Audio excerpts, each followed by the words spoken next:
What's good, guys? Fantasy Joe back here with my Week 7 running back rankings video. If you guys are new to the channel, make sure you hit that subscribe button. Post waiver wire videos, running back rankings videos, all that stuff every week. Stick around if you want to beat your friends and family in fantasy football. Get that information edge, get that strategy edge. I'll let you guys know the players to go out and trade for, who to start, who to sit, as well as if you have any questions, I respond to all comments in the comment section down below. Start, sits, trade advice, whatever you guys need.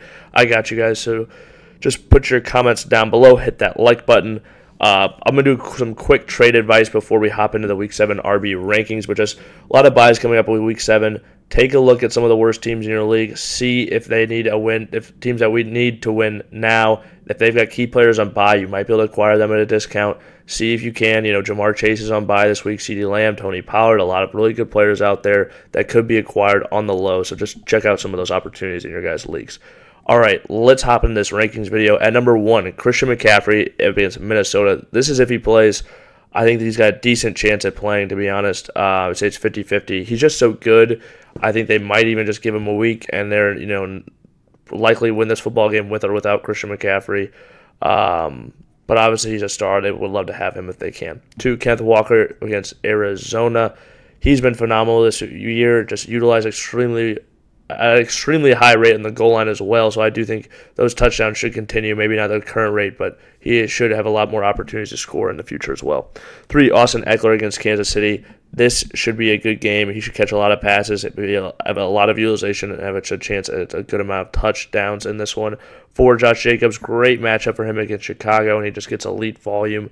I see a high likelihood of them potentially being up in the second half, which you don't say for many Raiders games, and him just running the ball in the second half. Love him in all formats this week. 5, Travis Etienne Jr. He plays New Orleans. He's been in tough matchups before, and he's thrived for fantasy football. He's just too talented, too explosive to bench him. This one was tough for me this week. Bijan Robinson, he plays Tampa.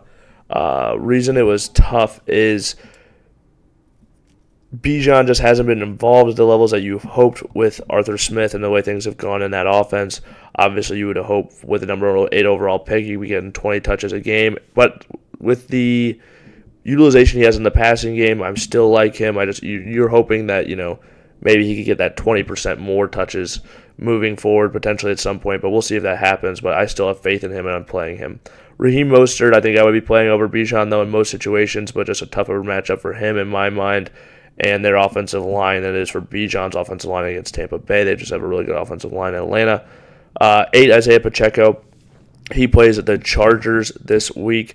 I think that should be a good game for him. I think they don't have a choice whether they want to use Isaiah Pacheco with the way that offense is currently functioning. I think they will need to heavily utilize him, and he's looked great when they've done it. 9, Saquon Barkley against Washington. A ton of volume last week against Buffalo. Better matchup for him. I think he could have a decent week. DeAndre Swift plays Miami. He's been phenomenal this year. Play DeAndre Swift. This is a good matchup for him for sure. Aaron Jones, this one's a little bit of a projection, but it's just such a good matchup for him against Denver coming off the bye. Expect him to be fully healthy. He looked phenomenal week 1. Every time we've ever seen Aaron Jones healthy and on the field, he's looked phenomenal. No reason to believe he's lost anything, and yeah, should be highly featured in this matchup against Denver. 12, Alvin Kamara. He plays Jacksonville. Ton of utilization for him through the air as well as on the ground. You're rolling him out there with confidence every single week. 13, Jahmyr Gibbs. He plays Baltimore. Don't know for sure if Gibbs plays, but he was trending in the right direction at the end of the weekend. Last we heard from their coach, Matt Campbell. Did I say Matt? Dan Campbell. But I do think if Gibbs plays, he will be the featured back in that offense over Craig Reynolds last time we saw him play the vast majority of snaps and get the vast majority of the opportunities. 14, James Cook. He plays New England. Obviously, you've hoped for a little bit more in some of these recent weeks, but I think James Cook will be solid in this game. Jonathan Taylor, I think, normally would be higher, but it's a really tough matchup for him against Cleveland. I don't expect him to have the full workload yet. Jerome Ford, they play Indy. I think that's a good matchup for him. Kareem Hunt's looked good, but I do think Jerome Ford still has a slight edge in that backfield. But like I said, good matchup, and they've got a good offensive line. Ramondre Stevenson, he plays Buffalo. Ramondre was used in the passing game last week. He scored a touchdown, I do believe, against Vegas. Yes, he did. Solid week out of Ramondre. I still have a lot more faith in him than I think the rest of the people do. He'd be a guy I go out to try to acquire.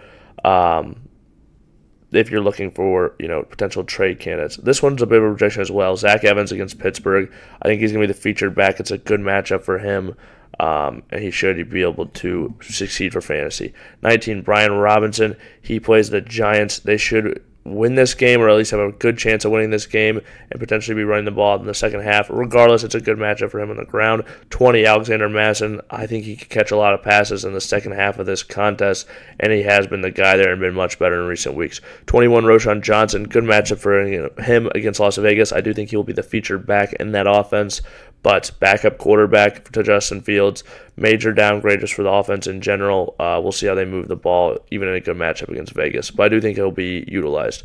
22, Latavius Murray. We've seen him used more and more. He plays New England this week. Damian Harris not going to play.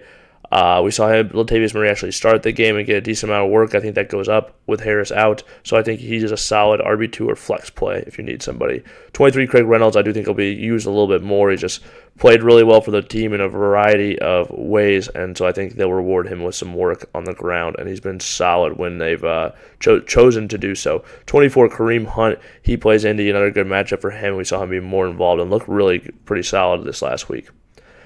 Alright, if you guys have made it to this point in the video, please hit that subscribe button, hit that like button. If you have any questions or comments, leave them in the comment section down below. I really do appreciate it. It helps the algorithm out, and I like responding to your guys' comments, helping you out in any way I can. So thank you guys for watching.